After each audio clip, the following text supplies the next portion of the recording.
галәмнәрне юктан бар кылып, безне үзенең шиксез нигъмәтләрендә яшатучы Раббыбыз Аллаһ Тәгаләгә мең шөкрләребез, мактау ва улуглауларыбыз булсын. Җирләргә дә, күкләргә дә Аллаһ Тәгаләнең рәхмәте булып килгән сөйкле пәйгамбәребезгә күңел түрләребездән чыккан дугаларыбыз Аллаһ Тәгаләнең сәламе һәм салаваты булсын. Азиз кардәшләрем, һәр кайсыгызны тақвалыкка чакырам. Аллаһның әмерләрен үтәгез, аның тыйганнарыннан тыелыгыз. Аллаһ Тәгалә Кур'ан-ы Кәримдә әйтте: "Я айюхаллазина аману тақуллаха хаққа туқатих ва ла тамутунна илля ва антум муслимун." Әй иман китергән бәндәләр, Аллаһ Тәгаләгә тиешле дәрәҗәдә тақва булыгыз һәм мөселман булмаган хәлдә Аллаһ хузурына кайтудан сакланыгыз диде. Аллаһ Тәгалә ар-Раззак, ул ризыкландыручы. Аллаһ Тәгалә нигъмәтләндерүче, мал-мөлкәт бирүче. Аллаһ Тәгалә кемгә тели гыйззәт, аңа бийеклек бирә. Аллаһ кемне тели түбән төшерә, аны хурлыкка калдыра. Һәр нәрсә Аллаһ кулында. Аның көче һәр нәрсәгә җитә. Еш кына Аллаһ Тәгалә кемгәдер мал-мөлкәттә өстенлек бирә. Кемнеңдер дәрәҗәсен күршесенекеннән өстен кыла. Кемгәдер сау-сәламәт тән, физик өстенлек бирә. Кемгәдер күбрәк белем бирә. Кемгәдер күбрәк дуслар бирә. Менә шушы Әдәм баласына килгән нигъмәтләргә шөкр итәсе. Бу нигъмәтләр Аллаһыдан миңа бирелде дип Аллаһка якынаясы урында күп кешеләр шушы фитнәгә түзә алмыйча тәкәбберләнә башлыйлар. Масая башлыйлар. Ярыйла ул шушы нигъмәтенә куанып үз казанында кайнаса. Юк. Ул башкаларга үрелә башлый. Үзендәге көч белән башкаларны кимсетә башлый. Аларның мал-мөлкәтләренә кулын суза, аларга зулымлык кыла. Нәтиҗәдә җир өстендә зулымлык тарала. Гаделсезлек тарала. Кеше рәнҗетүләр тарала. Моннан беләбез, берничә мең ел элек Мисыр дигән җирлектә тыныч кына бер егет яшәп ятты. Ләкин ул егеткә Аллаһ дәрәҗә бирде. Ул егеткә Аллаһ патшалык бирде. Мал бирде. Халыкны бирде. Күп санлы хезмәтчеләр бирде. Көннәрдән бер көнне үзенең шушы патшалыгына, байлыгына, үзенең кул астында булган хезмәтчеләренә карап, мин Аллаһ түгелмесең? Мин бийек Раббы түгелмесең дигән фитнә туды. Һәм Аллаһ Тәгалә аның нәтиҗәсен безгә Кур'ан-ы Кәримдә нәрсә диде? Фахашара фанада фaqala ana rabbukumul a'la. Ул ди үзенең бөтен шушы кылларын, хезмәтчеләрен, бөтен ярдәмчеләрен бер урынга җыеп, алар каршына басып, нәрсә диде? Ана Rabbukumul a'la диде. Я ваш Господь наивысочайший диде. Бүтән сезгә илаһ юк диде. Һәм бөтенесен тырышты үзенә табындырырга. Үзенең шахватларына табындырырга тырышты. Кем аңа каршы чыкса, берсен дә кызганмады. Бөтенесен халак итте. Хәтта беләбез, төшендә күргән, аның дәрәҗәсен алган теге егетне эзләп, бөтен авырлы көмәнле хатыннарның көмәннәрен алдыртты, үтертте, бөтен малайларны суйдырды. Ни өчен? Шушы төшендә күргән егетне исән калдырмас өчен, ләкин Аллаһ хикмәтле. Аллаһ кудрәтле. Аллаһ Тәгалә аның дәрәҗәсен, патшалыгын юкка чыгарган малайны, егетне нишләтте? Аның кулына китереп тоттырды һәм әйдә үстер диде. Ул аны үзе үстерде. Бер кемгә дә бирмичә. Менә Аллаһның хикмәте шиксездер. Һәм җәмәгать, шунысы гаҗәеп, Фиргавын үз янына үзе кебекләрне җыйды. Татарда шундый әйтем бар, шиләгенә күрә капкачы ди. Шуңа күрә подобное притягивает подобное дип әйтәләр. Һәм аның бу явызлыкларына амин дип торучылар, аңа кул чабып, аны мактаучылар да табылды. Кай вакыт хәтта Фиргавынның башында кай бер шикләр килеп туса, аның бу шикләрен юкка чыгаручы кырында шайтаннары һәр вакыт әзер иде. Һәм Аллаһ Тәгалә бу хакта берничә аятта әйтә. Шушы пышылдаучы, аның ярдәмчеләре турында. Шуларның берсе Әл-Әғраф сүрәсе 127-нче аят. Аллаһ Тәгалә әйтә: "Ва қалал мәләу мин қауми Фиръаун". Фиргавын кавымының аксакаллары ди, аның вазирләре, замнары, башкалары ди, советниклары әйттеләр ди Фиргавынга: "Атадару Муса ва каумаху лiyufsidu fil ardi ва ядрака ва алихатак".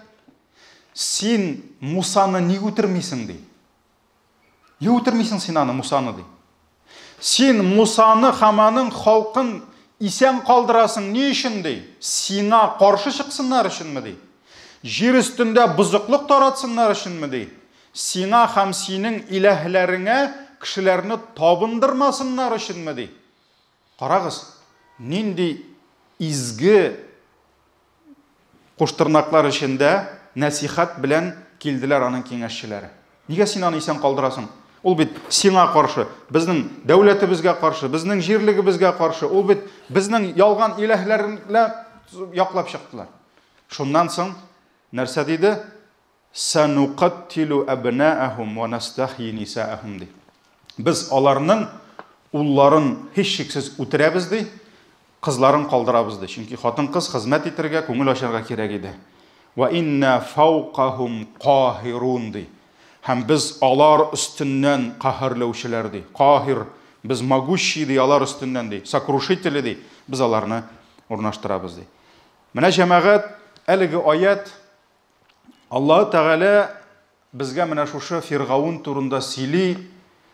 Ни өчен? Чөнки бу аят җир өстендә яшәп меңләгән, миллионлаган кешеләрне һәлак иткән барча залим патшаларга да кагыла. Рамзес ул китте. Ләкин Фиргавыннар алар китмәде. Алар һәр вакыт килеп торачак. Шуңа күрә Коръәндә иң күп галимнәр әйтәләр, искә алынган кыйсса Муса белән Фиргавын кыйссасы. Ни өчен? Чөнки дөньяда Мусалар һәм Фиргавыннар һәр вакыт килеп торачак. Алар бетмәячәк. Шуңа күрә булсынмы ул ничә дистә миллион кешене һәлак иткән, күпме гаепсез сабый балаларны юкка чыгарган, авылы җыеп, абзарларга ябып яндырган фашистик Германияның җитәкчесе Гитлер булсынмы? Советлар Союзын җитәкләгән Сталинны башкасы булсынмы? Мөхтәрәм җәмәгать, 20-нче гасыр Фиргавыннары, алар һәр кайсысы да үзләренең вахшилекләрен хакыйкать байрагы астында кылдылар. Һәм аларның да кырларында әйтеп, сөйләп, аңлатып торучылары табылдылар. Ләкин аларның да вакытлары җитте. Аллаһ Тәгалә һәр кайсысын үз хузурына алды. Һәм аларга һич кем дә ярдәм итә алмас. Халыкта шундый әйтем бар. Нәрсә чәчсәң, шуны урасың. Кешеләргә золымлык кылучының, әшәкелек кылучының әшәкелеге беренче мәлдә кемнеңдер өстенә төшкән кебек күренсә дә, ахыр чиктә ул кешенең үзенә кайта. Явызлык кемнән чыкса, ул аның үзенә кайта. Аллаһ Тәгалә Коръәни Кәримдә ләһә ма кәсәбәт ва алейһа мактасабат диде. Һәр кемнең изгелеге үзенә, явызлыгы үз башына диде. Үз башына кайта диде. Бакара сүрәсе 286-нчы аят. Шуңа күрә Алла Тәгалә безне иретә бу дөньяда. Кемгәдер карата ниндидер эш кылыр алдыннан уйла. Син моны үзеңә һәм үзеңнең якыннарыңа, яраткан хатыныңа, балаларыңа, оныкларыңа бу эшнең кылынуын телисеңме? Юкмы? Юк икән эшләмә башкага да. Ни өчен? Чөнки син бу эшеңне башкаларга кылып, синең әшәкелегеңне башкалар алса, Алла Тәгаләнең әмре белән бу әшәкелек синең үзеңә, гаиләңә, бала һәм оныкларыңа кайта. Чөнки Алла Тәгалә ул бар. Һәм ул залимгә күпмедер вакыт зулымлыгын кылырга ирек бирсә дә хикмәт белән, ахырдан ул зулымлыкны туктата һәм аның үзенә кайтара. Шуңа күрә җәмәгать, үзен кызганмаган кеше һич югы якыннарын кызганса иде. Чөнки әгәр дә син кемнеңдер хакына кирсәң, аның малына кирсәң, аның исеменә, дәрәҗәсенә кулыңны сузсаң, аның канына, җанына кулыңны сузып, әгәр дә ул кешенең яки аның якыннарының күңелләрендә сиңа карата нәфрәт, сиңа карата дошманлык туа икән, бу нәрсә дип атала? Бу татар телендә рәнҗеш дип атала. Әгәр дә ул рәнҗеш дигән халәт эшкә сыймыйча тышка чыга икән, аның теленә төрле яман теләкләр, төрле бәддугалар белән, бу нәрсә дип атала? Бу ләгънәт дип атала. Бу каргыш дип атала. Алла сакласын, рәнҗеше дә, каргышы да. Ул бик икесе дә яман нәрсә булып тора. Безне Раббым сакласын. Кутси хадистә, бу Имам Муслим риваятында килә, Аллаһы Тәгалә үзенең бәндәләренә мөрәҗәгать иткәндә шундый сүзләр әйтте: "Я ибади, эй бәндәләрем, инни харрамту az-zulma ala nafsi" диде. Мин зулымлыкны иң элек үземә тыйдым диде. Сезгә түгел. Иң беренче мин гаделсезлекне, явызлыкны үземә тыйдым диде. Аллаһ үзенә үзе харам кылды. Бер мәхлугына да зулымлык кылмаска әмер итте. Шуңа күрә дәвамында нәрсә диде? "Фәлә тазаламу", сез дә бер-берегезгә зулымлык кылмагыз диде. Бер-берегезне рәнҗетмәгез дип Аллаһ зулымлыкны харам кылды. Шуңа күрә Раббыбыз Аллаһ беркемгә дә зулымлык кылмый. Берәүне дә җәберләми, әмма кешеләрне җәберләүче үз өстенә рәнҗеш ала. Аллаһның әмре белән ул рәнҗеш адәм баласының үз башына төшә. Шуңа күрә Аллаһ Тәгаләнең әмре белән кемнеңдер өстенә, гаиләсенә ниндидер явызлыклар, ниндидер бәла казалар төшә икән, монда Аллаһтан гаепне эзләргә кирәкми. Чөнки менә кешенең тормышында проблема башланса, ниндидер авырулар килеп чыкса, финансовый проблемалар чыкса, шундук кеше нәрсә ди? "За что меня Бог наказывает?" Аллаһ гадел. Аллаһ зулымлыкны үзенә харам кылды. Ләкин кеше каядыр, кайчандыр, кемнеңдер хакына керә. Кемнеңдер күңелендә аңа карата рәнҗеш калдыра. Бәлки тегесе түзә алмыйча ләгънәтенә дә күчкәндер. Алла сакласын. Менә буларны Аллаһ Тәгалә кешенең үзенә кайтара. Шуңа күрә Юнус сүрәсенең 44-нче аятында Аллаһ Тәгалә әйтте: "Инналлаһа لا يظلم الناس شيئا ولكن الناس أنفسهم يظلمون." Аллаһ ди кешеләргә бер зулымлык та кылмый ди. Бер гаделсезлек тә кылмый ди. Ләкин кешеләр үзләренә зулымлык кыла ди. Ягъни ул аны кешегә кылган иде.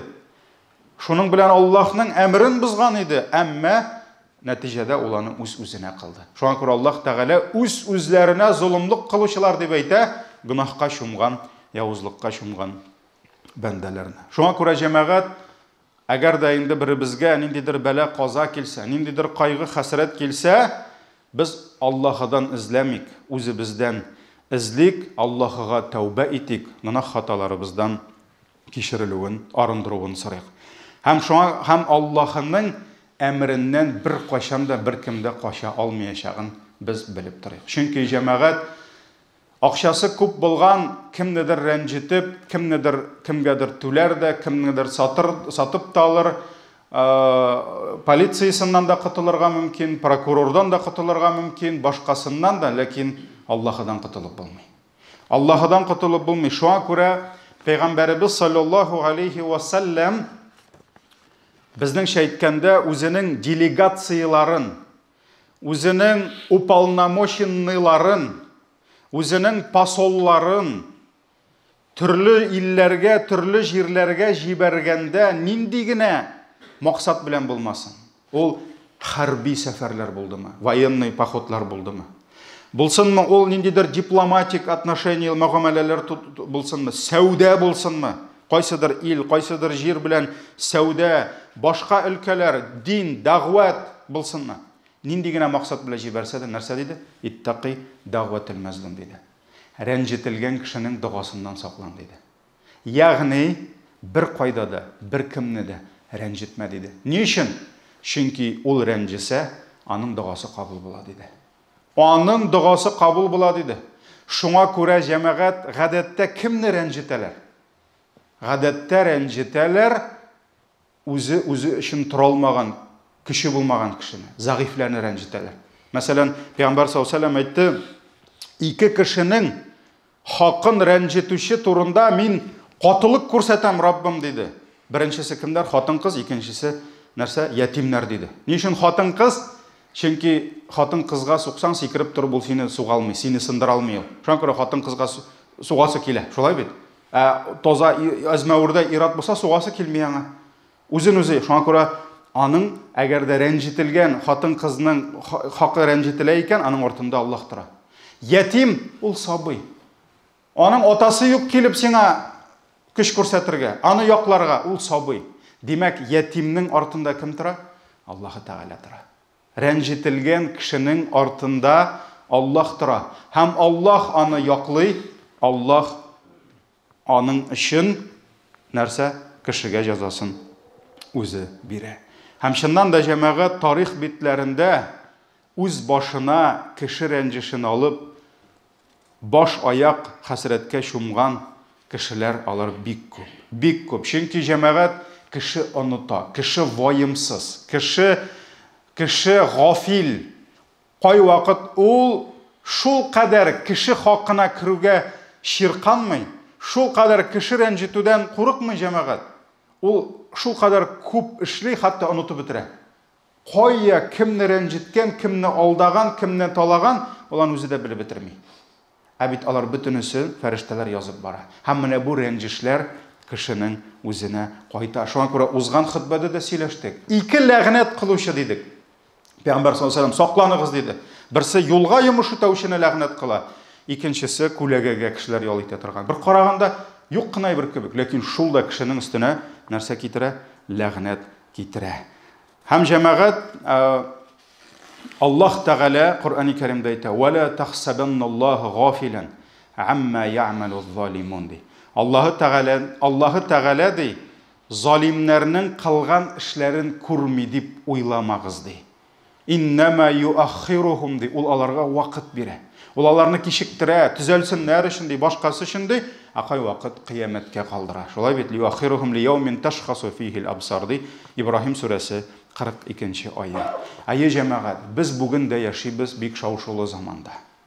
Низаклар тулган заманда. Һәм ул кешеләр арасында гына түгел, хәтта милләтләр арасында. Хәтта дәүләтләр арасында җәмәгать без күрәбез нинди зур низаклар. Һәм менә бу көннәрдә җир өстендә барган, менә шушы Рәсәй белән Украина арасында булган шушы низаклар да, әлбәттә, булар безне борчый. Безне борчый, чөнки без мөселманнар, үзебезнең җиребез, милләтебез өчен, башка милләтләр өчен без һәр вакыт борчылып яшәргә тиешбез. Без битараф булырга тиеш түгелбез. Менә бу көннәрдә күп кенә искә төшә әби бабайларның дуасы. Әле мин хәтерлим, шәкерт чакта 90-нчы елларда мәчетләрдә элеккеге бабайлар бар иде. Хәзер бетте инде ул элеккеге бабайлар. Элеккеге әбиләр бар иде. Алар дуа кылганда гел шушы сүзне әйтәләр иде. Раббым, безне сугыш афәтеннән сакла, ачлык афәтеннән сакла ди. Без инде 17 яшьлек, 16 яшьлек малайлар аңламыйдык. Нигә дуа сайын моны сорыйларга кирәк микән дип. Без аны аңламый идек. Ләкин җәмәгать яш барган сайын бит аңлыйсың. Алар ни өчен шушы сугыш белән ачлыкны гилискә алган? Чөнки алар сугышын да күргән, ачлыгын да күргән. Алар аны күргән. Һәм алар аның беләләр нинди дәрәҗәдә зур фаҗига икәнен. Һәм бүген кайбер күрәбез журналистлар, политологлар, утка, майга, һаман май шәшүчеләр, анда паспарву, маргалы выкылу дигән кебек, бөтенесенә алар бит сугыш күргәннәре юк. Аларның ачлык күргәннәре юк, җәмәгать. Күкрәк сугырга кирәкми. Менә әбиләр, бабайлар күргән. Шуңа күрә берсе дә сугыш сорамаган. Бер бабай да кая барып сугышам дип йөрмәгән. Аны сугыш сындырган инде. Аның ул яшьлеген сындырган, уланың бала чагын сындырган, уланың әтисен алган, уланың бабасын алган, уланы ятимлектә үстергән. Шуңа күрә сугыш дигәч аларның күзләрендә рәнҗеш яшьләре барлыкка килә. Сугышның нәрсә икәнен күрмәгән кешенең турында әйтә алмый. Шуңа күрә ул зур фаҗига. Шуңа күрә без мөселманнар дуа кылыйк. Аллаһ Тәгалә сугыш афәтләреннән сакласын. Аллаһ Тәгалә ачлык, пәйгамбәрбез нәрсә диде? Тамагың аш икән, намаз укыйсы бар икән, беренче аша диде. Аннан намаз укы диде. Ни өчен? Чөнки тамагың аш булса, намаз уйлап булмый. Шулаймы? Тамагың аш булса, менә монда балаларың җылап ятса, ачлыкка, баш аяк әҗәткә шумсан, кемнең әҗәткә шумганы бар беләсез? Намазда да шул башка керә һаман. Шулаймы? Рәхәтләнеп намазда укып булмый. Шуңа күрә иминлек, тынычлык, синең тамагың тук булу, әлхәмдүлиллә, күпмедер дәрәҗәдә эшең бару, гаиләңне тарталу, ул бит рәхәтләнеп гыйбадәт кылуга, намазлар укыга нинди зур этәргеч булып тора. Шуңа күрә Раббым айык акыл бирсен патшаларга. Монда телевизор каршында акыл сатып яту, теге гаепле, бу гаепле, ул иң җиңел эш. Иң җиңел эш. Ләкин алар без күрмәгәнне күрә, алар без белмәгәнне белә. Һәм бүген әлбәттә җитәкчелек булсын, ул башка ил, Америка җитәкчесе булсынмы, безнең Россия җитәкчесе булсынмы, Украина башкалармы, бүген аларга айык акыл айыруша кирәк. Бүген аларга хикмәт кирәк. Бүген аларга шушы авыр низаклар вакытында кирәкмәгән нәрсәләр, кирәкмәгән адымнар эшләмәс өчен бүген аларга хикмәт кирәк. Шуңа күрә дуа кылыйк җәмәгать. Дуада булыйк, читтә калмыйк, чөнки аның кайтавызы бик тиз безгә дә киләчәк. Беребез дә бу миңа кагылмый, теге кайбер әбиләр әйтә бит, чукырышы бетсеннәр дип. Юк, алай түгел җәмәгать. Ул бик тиз килеп җитә аның кайтавызы. Шуңа күрә Аллаһ Тәгалә безне сугыш афәтләреннән, Аллаһ Тәгалә безне ачлык афәтләреннән сакласын, иминлек бирсен. Раббым безгә хәерле генә мәчетләребезгә йөреп, рәхәтләнеп намазлар, гыйбадәтләр кылып яшәүләрне иншалла насип итсен. Баракаллаху лана ва лакум фил Кур'анил азим ва нафa'ана бил аяти ва зикрил хаким иннаху хувал гафурур рахим.